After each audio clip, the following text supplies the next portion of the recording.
This episode of Marijuana Today Daily is brought to you by our friends over at ease.com, California's top one-stop website for legal marijuana delivery, and now an option for the same for folks living in the Portland, Oregon area. Zip over to ease.com to check out their wide array of choices. Good morning, Marijuana Nation. It's Tuesday, April 2nd, 2019, and you're tuned in to episode 696 of Marijuana Today Daily. I'm your host, Shay Gunther, and I'll be walking you through today's marijuana news and headlines. As always, we have a full and busy day of cannabis news in our hands, so let's jump right into it. We lead off today with news of a big acquisition, as Chicago-based Cresco Labs announced that it will buy up marijuana distribution company Origin House for around $850 million. Origin House is based in Canada and trades on the public market up there, but does most of its business in California, where it has wide distribution throughout the state. When the transaction is complete, the newly merged company will have around 1,000 employees and have products out in more than 750 dispensaries nationwide. Open up the Chicago Tribune for more on this big deal, which is kind of a big deal. As always, we have all the news we cover linked to on our website at mjtodaydaily.com and on our Twitter account at mjtodaydaily.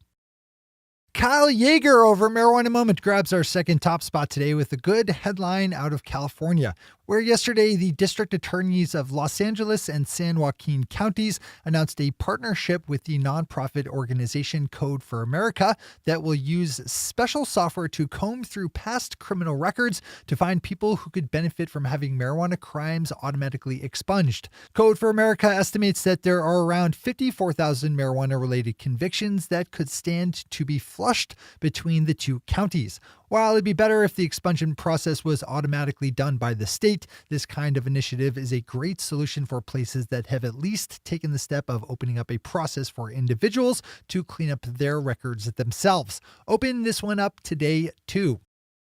Yesterday in Ontario, Canada, that province's first few legal marijuana dispensaries opened up just under 5 months after the country switched over to nationwide adult use legalization. Just a handful of shops opened up yesterday, as there are only 10 out of the initially licensed 25 that have secured approval to open. Reports out of the city of Ottawa, which had 3 dispensaries open up yesterday, indicates a busy day that was mostly devoid of especially long lines of customers. The Ottawa Citizen's story on this one has lots of good detail, photos, and even some videos of the first shoppers in the city to make purchases. Those are our top stories for today. It's time for Marijuana Today Daily Headlines Blitz. Before we blitz out on headlines, let's quickly thank our sponsor, ease.com, California's top one-stop website for legal marijuana delivery, and now an option for the same for folks living in the Portland, Oregon area. Ease is also happy to offer up hemp-derived CBD products via mail delivery in 41 U.S. states over at easewellness.com, with Ease spelled E-A-Z-E. Find out for yourself just how easy Ease makes legal marijuana delivery. And while you're over at ease.com, make sure to check out all the insightful and actionable editorial content they publish, including all the consumer reports built using smart customer polling and Ease's properly aggregated and anonymized sales data stream. Ease is there for you when you need legal marijuana delivery and when you want to know about how modern-day cannabis consumers consume cannabis. Thanks everyone at ease.com and easewellness.com for supporting today's news. All right, time for the blitz. John Schroyer over at Marijuana Business Daily picked up on an important story out of California, where on Sunday, the state's Bureau of Cannabis Control announced that it was putting a hold on $10 million in state grant funds that will be used for marijuana social equity programs. There was no reason given for the hold on the money, which was slated to be given out in June, and no new timelines announced for when the funds would be made newly available. Yesterday marked the start of the new fiscal year in New York State, and on Friday, it was made official by Governor Andrew Cuomo that marijuana legalization would not be included as part of his budget for the upcoming year. There's still a chance that a legislative solution to legalization could be worked out, as New York lawmakers are in session through June, but not being in Governor Cuomo's budget will make that a harder push to get. Florida State is dropping an appeal in a court case involving the maximum number of dispensaries marijuana business license holders are allowed to open. This is a storyline we've covered here before as dispensary chain Trulieve sued to lift a 25-store limit imposed by Florida state lawmakers. On Friday, news broke of a new agreement between the state and Trulieve that will allow it to open up 49 dispensaries throughout Florida leading up to 2020, when the cap will go away statewide entirely. Trulieve just opened up its 26th shop. The Edmonton Journal has a good read-up about one of the 8 people selected up in Canada to serve as marijuana tasting consultants. After a nationwide announcement of the job was made, more than 25,000 people applied for the positions, which will pay $50 an hour for up to $1,000 a month, all to consume free cannabis for review. The 8 new reviewers will have their feedback incorporated into specially curated sample packs assembled by the company A Lot. Kyle Yeager grabs a second story on the list today with a comprehensive look at all the marijuana-related legislation that was considered yesterday in the Texas State House, where 3 separate legislative committees heard testimony on a total of 11 marijuana-related bills. Kyle's piece beautifully lays out the particulars of all of them, so pop over there if this one catches your interest.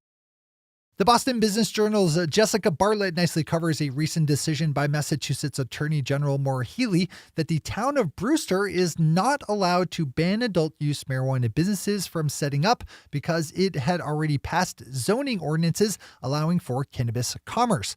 Brewster town officials had also signed deals with 3 prospective marijuana business license holders, which set off a bunch of loud prohibitionists to protest, which led to Brewster then trying to ban adult use business entirely.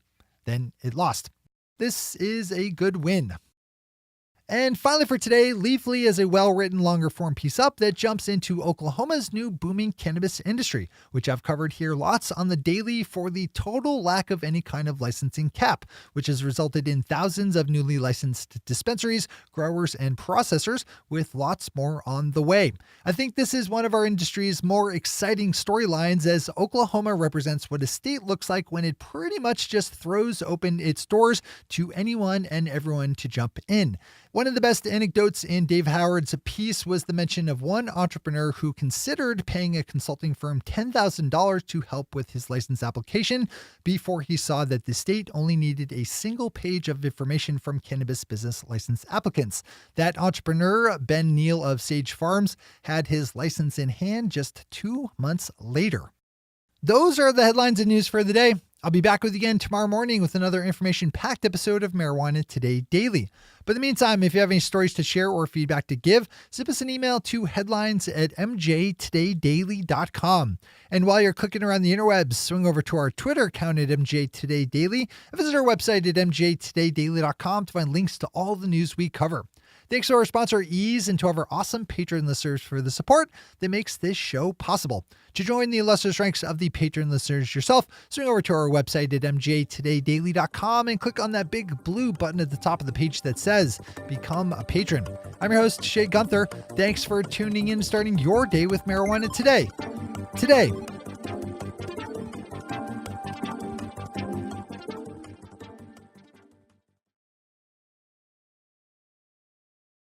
One take, Shay. One take.